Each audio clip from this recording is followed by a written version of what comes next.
안녕하세요. 시바이 간다 이승윤입니다.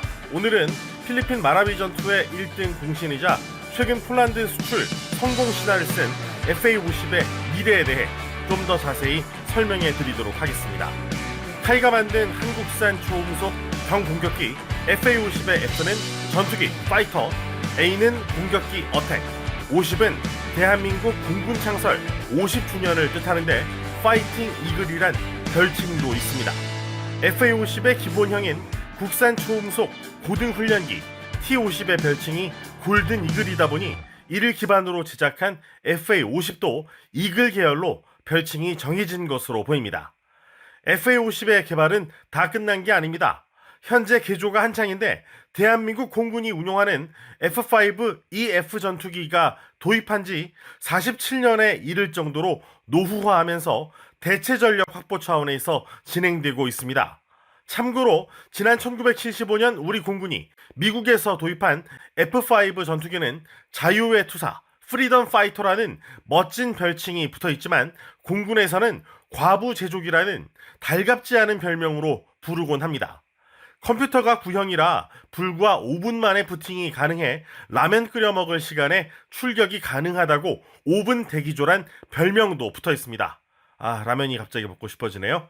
우리나라는 F-5 340대를 보유해서 타이완에 이어 세계에서 두 번째로 많은 F-5 운용국이었고 그 후 기술을 이전받아 1986년부터는 KF-5EF를 제공호라는 이름으로 자체 생산해 왔습니다. 제공호란 이름을 아신다면 상당히 저처럼 구세대란 의미일 수도 있습니다. 문제는 노후화로 사고가 잇따르고 있다는 점입니다. 지난 1월 F-5E 전투기가 경기도 화성시 야산에 추락하는 등 2000년대 이후에만 10대 이상 떨어지는 피해가 발생했고 지금은 80대 정도가 운용되고 있습니다.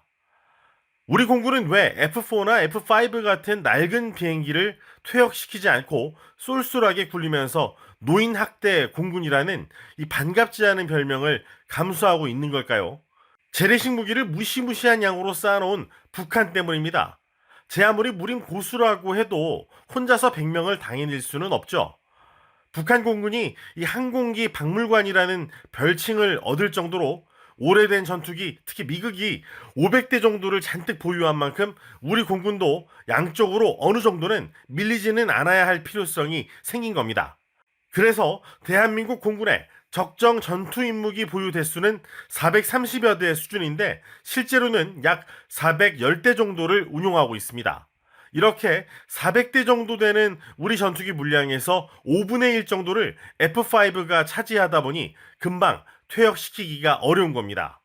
또 우리가 F-5를 자체 생산하다 보니까 이 부품 수급이 원활해져서 유지보수가 또 잘 되다 보니까 수명이 늘어난 영향도 있습니다. 보통 전투기가 단종되거나 부품 공급이 중단되면 남은 전투기를 해체해서 그 부품으로 유지보수를 하곤 합니다. 이란의 예를 들어보자면은 친미국가일 때는 첨단 무기인 F-14 톰캣을 도입했다가 반미 국가로 돌아서며 이 F-14 부품 공급을 못 받게 됐습니다. 그래서 눈물을 머금고 남은 F-14를 해체해서 부품을 운용했던 이란의 사례를 보더라도 부품 공급이 얼마나 중요한지 알 수 있습니다.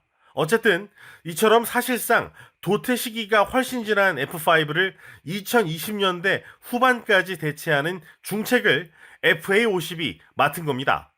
카이가 T-50을 개조해 개발한 FA-50은 2010년 5월 4일 첫 비행에 성공한 데 이어 2013년 8월 양산 1호기가 공군에 인도됐고 현재 60여 기가 실전에서 활약하고 있습니다. T-50에 무장을 달면 FA-50으로 변신, 개조가 가능한 것까지 감안하면 국내에서는 FA-50 계열 140여 대가 운용 중이라는 게 좀 더 정확한 표현이 될 것 같습니다. 최대 고도는 16,764m, 최고 속도는 마하 1.5로 시속으로 따지면 1시간에 1836km를 갈 수 있는 셈입니다. FA-50 경공격기는 F-15K에 이어 대한민국 공군이 보유한 전투기 가운데 두 번째로 전술 자료와 음성 데이터 송수신이 가능한 디지털 전술 데이터 통신망인 링크 16을 장착한 게 특징입니다. FA-50은 링크 16을 장착한 만큼 전장에 다양한 정보를 입수해 작전을 펼칠 수 있어 생존성과 공격력이 향상되는 효과가 있습니다. 물론 단점도 있습니다. 항속거리가 2592km로 길지 않고 폭장량이 최대 4.5톤으로 많지 않다는 겁니다.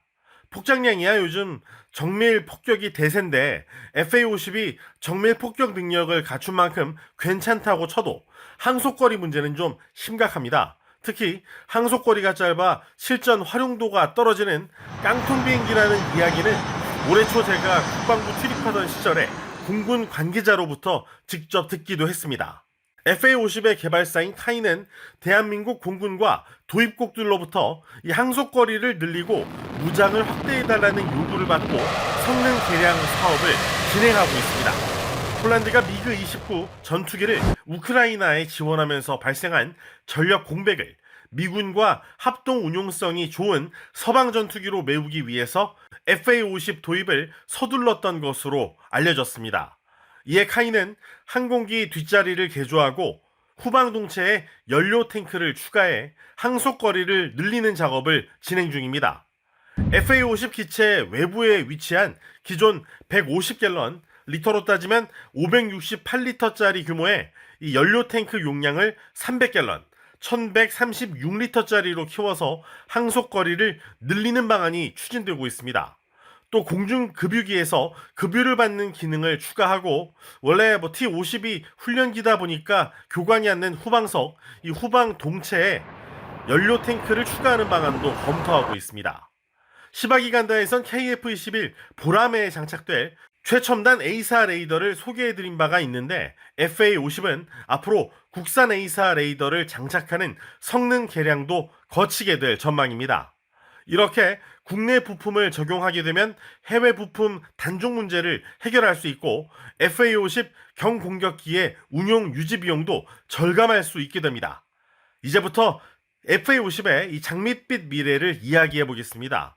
지난 6월 9일 카이는 280대 규모로 오는 2025년 진행될 예정인 미 공군 전술훈련기 사업을 수주하기 위해 미국 로키드 마틴사와 협력 합의서에 최종 서명했습니다.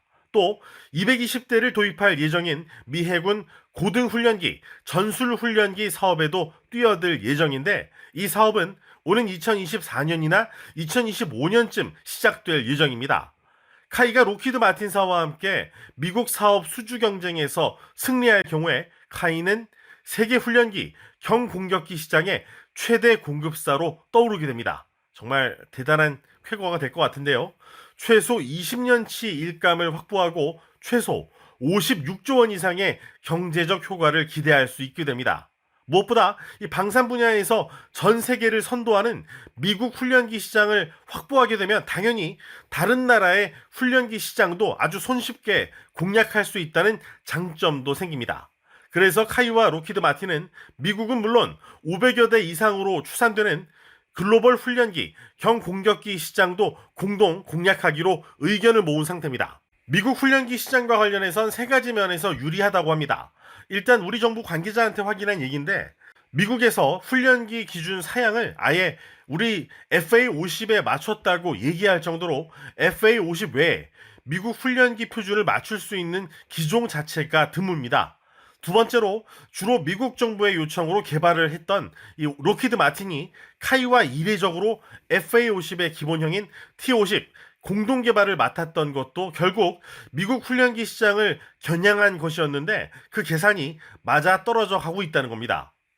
이 미국 훈련기 사업과 관련해서 로키드 마틴의 라이벌인 보잉한테 원래 먼저 기회가 있었지만 기체 결함 문제로 놓쳤던 만큼 이번만큼은 카이의 파트너인 로키드 마틴이 카이와 함께 기회를 잡게 되지 않을까 하는 기대감이 커지고 있습니다. 세 번째로 FA-50이 경쟁 훈련기에 비해 F-35 같은 이 5세대 전투기의 교육 훈련에 최적화돼 있다는 점입니다. 또 한 가지 반가운 소식 전해드리죠. 아프리카 대륙의 최대 방산 시장을 갖고 있는 이집트에서 FA-50 수출 가능성이 있다고 합니다. 아프리카와 중동의 최대 군사 강국인 이집트는 내년 기종 선정을 목표로 고등훈련기 도입 사업을 진행 중입니다. 또 이 수명이 도래한 항공기도 순차적으로 교체할 예정인데 그 잠재적인 소요가 무려 100여 대에 달해서 미국 다음으로 큰 시장으로 꼽힌다고 합니다. 이집트는 국산 K9 자주포를 도입한 것만 봐도 알 수 있듯이 아프리카 국가 가운데 가장 많은 국방 예산을 사용하고 군 현대화를 통한 국방력 강화를 추진하고 있습니다. FA-50은 경쟁 기종인 중국의 L-15와 이탈리아 레오나르도사의 M346보다 이집트 공군의 주력 전투기인 F-16과 호환성이 높다는 점에서 높은 점수를 받고 있습니다. 뭐 그럴 수밖에 없죠. F-16 만든 게 바로 이 제작사인 록히드 마틴이니까요. FA-50 한 대의 가격은 약 4천만 달러로 가성비가 좋다는 평가도 받고 있습니다. FA-50은 개발 초기에만 해도 고등 훈련기 치고는 좀 가격이 비싸고 초음속 성능이 있는 게 어정쩡하다 이런 문제 때문에 계륵 같다는 지적을 받았는데 실전에서 우수함을 증명해 보인 이후에 경공격기 치고는 오히려 싸다 이러면서 칭송을 받고 있습니다. 정말 세상 오래 살고 볼 일이죠. 또 FA-50 개발사인 카이는 동남아에서 뛰어난 유지보수로 명성을 쌓았습니다. 국내에서도 카이가 개발한 헬리콥터는 전화만 하면 와서 바로 고쳐준다고 할 정도로 빠른 애프터 서비스로 유명합니다. 이처럼 카이가 MRO, 유지 보수 운영 지원이 뛰어나다는 점 때문에 우리나라에서 FA-50의 운용률은 세계 최정상급인 80% 후반대입니다. F-16이 70%대인 걸 생각하면 정말 대단한 수치입니다. FA-50의 경쟁 기종인 이탈리아 레오나르도의 M346은 폴란드에서 운용률이 낮은 게 소문이 나서 점수를 많이 깎아먹었다고 합니다. 마리우시 부아슈차크 폴란드 국방장관이 실제로 M346의 낮은 가동률과 높은 운용유지 비용을 지적하며 FA-50의 도입을 결정하기도 했습니다. 말레이시아가 FA-50 18대, 콜롬비아도 20대 이상 도입 의사가 있는 것으로 알려졌습니다. 카이 고위 관계자는 2년 전 저와 만나서 FA-50은 반군 진압용으로 LAH, 이 소형 공격 헬기는 마약 조직 소탕용으로 수출하면 딱일 것이라고 말했는데 그 예측이 슬슬 맞아떨어지고 있는 셈입니다. 동남아와 중남미는 반군 때문에 골머리를 앓는 지역입니다. FA-50이 이 필리핀 마라위 전투에서 반군 격퇴용으로 훌륭한 가성비를 증명하고 난 뒤에 동병상련인 나라들이 검증된 FA-50 구매로 많이 기울어졌다는 겁니다. 노후 전투기 대체가 시급한 체코와 헝가리, 오스트리아, 크로아티아 등 유럽 일부 국가에서도 FA-50에 관심을 보이는 것으로 전해졌습니다. 또 슬로바키아로 FA-50이 수출될 가능성도 열려 있습니다. 카이는 지난해 슬로바키아 국영방산 업체와 FA-50 도입에 관한 업무 협약을 체결했습니다. 슬로바키아는 노후된 이 훈련기의 교체를 추진하고 있는데 5,900억 원의 FA-50 10대 수입을 협의하고 있습니다. 특히 슬로바키아 공군 사령관이 FA-50의 첨단 장비와 미사일 등 무기 성능에도 만족해한 것으로 알려졌습니다.